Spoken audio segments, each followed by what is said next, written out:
एक बत्तख ने एक लड़की से ओरियो खरीदा और खुशी खुशी इधर उधर घूम रही थी। अचानक उसने एक आवाज सुनी और पीछे मुड़कर देखा।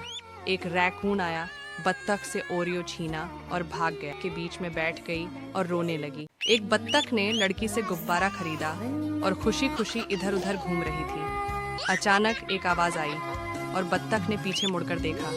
एक रैकून आया, बत्तख से गुब्बारा छीनकर भाग गया। बत्तख सड़क के बीचों बीच बैठकर रोने लगी।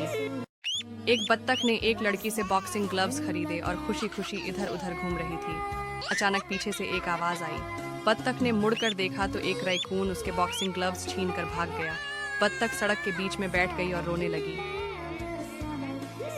एक बत्तख गाजर की दुकान में काम करती थी। एक दिन मालिक ने उसे गाजरें डिलीवर करने को कहा। रास्ते में बत्तख का एक्सीडेंट हो गया और सारी गाजरें सड़क पर गिर गईं।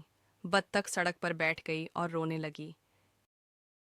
एक बत्तख ने एक बूढ़ी औरत से तरबूज खरीदा और खुशी खुशी घूम रही थी। अचानक उसे एक आवाज सुनाई दी तो उसने पीछे देखा। एक रैकून आया, बत्तख से तरबूज छीन लिया और भाग गया। बत्तख सड़क के बीच में बैठकर रोने लगी।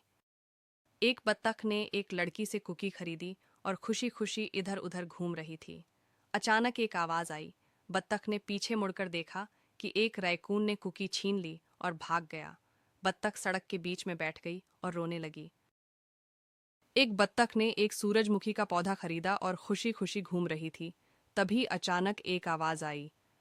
बत्तख ने पीछे मुड़कर देखा और एक रैकून को सूरजमुखी का पौधा ले जाते हुए देखा। बत्तख रोने लगी और सड़क के बीचों बीच बैठ गई। एक बत्तख ने एक लड़की से ओरियो खरीदा और खुशी खुशी इधर उधर घूम रही थी। अचानक उसने एक आवाज सुनी और पीछे मुड़कर देखा। एक रैकून आया, बत्तख से ओरियो छीना और भाग गया। के बीच में बैठ गई और रोने लगी।